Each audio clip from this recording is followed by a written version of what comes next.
All right, strap yourselves in.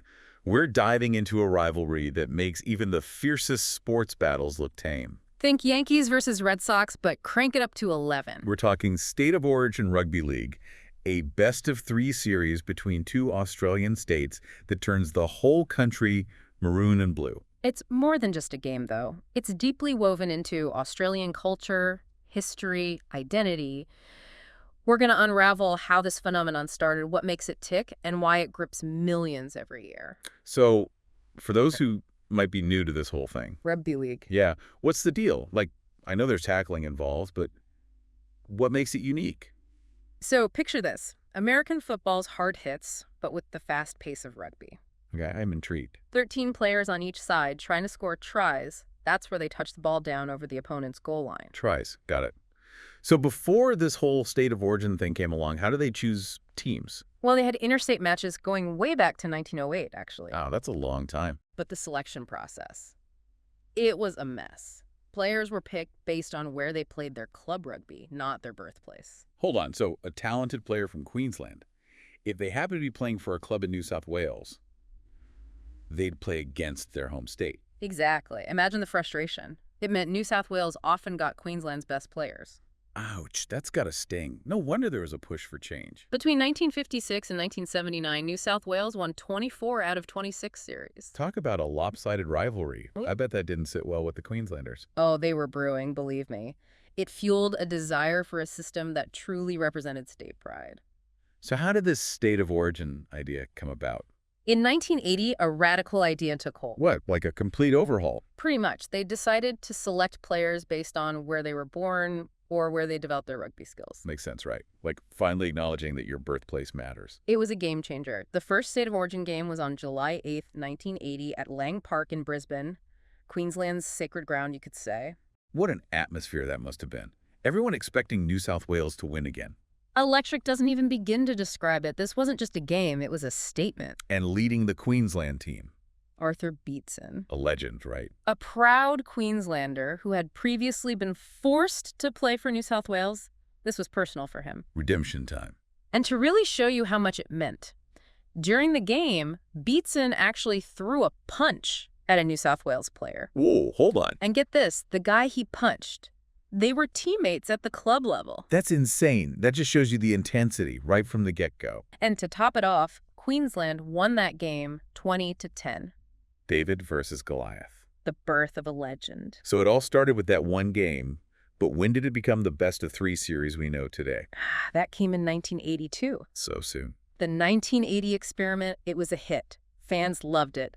The old interstate system was out, and State of Origin became the main event. A best-of-3. That just adds a whole other level of pressure, right? Oh, absolutely. Each match is a war of attrition. By the time you reach that final game, the tension is unbelievable. So where do these epic clashes happen? Well, Queensland, they have their fortress, Lang Park, or Suncorp Stadium as it's known now. I bet that place is rocking during Origin. Tens of thousands of fans in maroon, roaring their hearts out. Then for New South Wales, you've got a few iconic venues, the Sydney Cricket Ground, Stadium Australia. Wow, history right there. Okay, so we've got the format, the incredible stadiums, but what is it about State of Origin that makes it more than just rugby league? That's the heart of it, isn't it? It's tribal. It's Queensland, the underdog, taking on the powerhouse of New South Wales. It's about more than just winning a game. Pride. Bragging rights that last a whole year. You know, players actually prioritize Origin over everything else. Really? Club games, even representing Australia internationally sometimes. Wow. Okay, paint me a picture here. What's it like to watch an Origin game? Brace yourself for some serious hits. The tackles, they're bone-jarring. This isn't your casual Sunday afternoon footy then? No, sir. It's a battle for supremacy, and it's not just physical. These players, they're carrying the weight of their state on their shoulders. I'm getting chills just thinking about it. You mentioned earlier that State of Origin is a cultural event. What does that look like? Like, how does it take over Australia? Imagine this. For a few weeks every year, the entire country is holding its breath.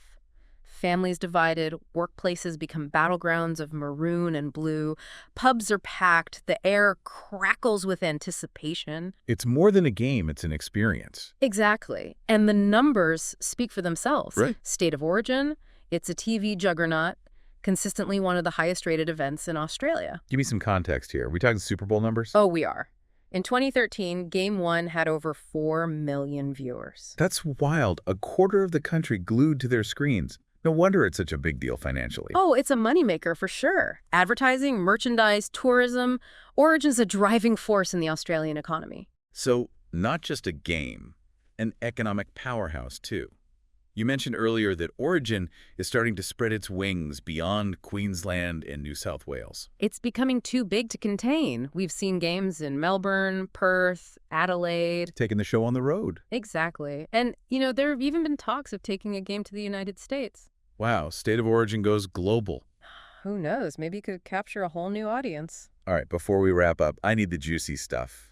Those legendary moments, iconic players, controversies. Well, you can't talk about Origin without mentioning the King. Wally Lewis. Dominated the series for Queensland in the 80s and 90s. Many consider him the greatest Origin player of all time. I'm adding his highlights to my watch list, that's for sure.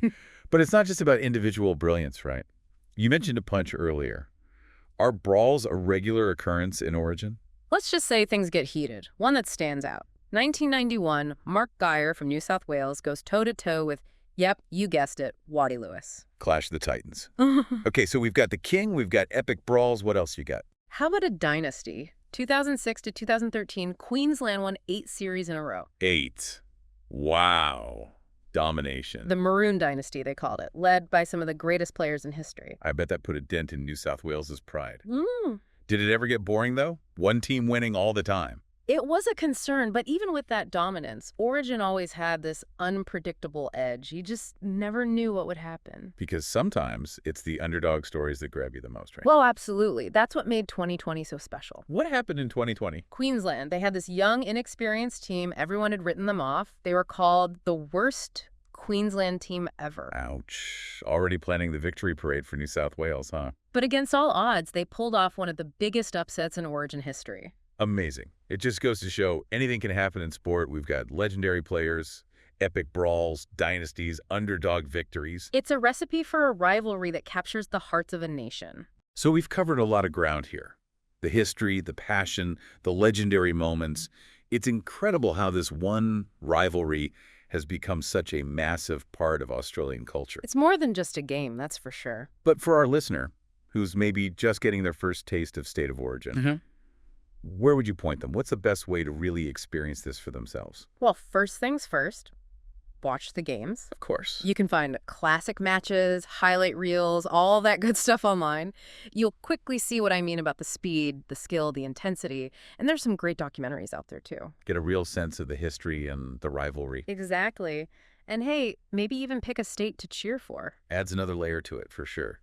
Though, full disclosure, I'm kind of leaning towards Queensland. Those underdogs, you know. I get it. There's something special about that maroon jersey, the way they've turned that underdog spirit into a weapon. Like they took that historical disadvantage, those years of having their best players taken away, and turned it into fuel. Exactly. It's a testament to how sport can reflect so much more than just who wins or loses. It's about identity, history, that fight for recognition. It's mind-blowing how a simple rule change sparked all of this. Yeah. Makes you wonder, could this happen anywhere else? Like, could our region have a rivalry this intense? Now there's a question. What are those ingredients that create that kind of passion? Shared history, regional pride, that feeling of us versus them. Or maybe it's something deeper, that collective spirit, that need to prove yourself. It's powerful stuff. Well, we've covered a lot of ground today. The legendary moments, the cultural impact. It's clear that State of Origin is more than just a game. It's woven into the fabric of Australia. And it just keeps getting bigger. Who knows what the future holds, but one thing's for sure, it's going to be exciting. Well said. To our listener, we've only just scratched the surface here. Dive deeper, explore those classic games, pick a side, and experience the magic of State of Origin for yourself. Thanks for joining us on this deep dive.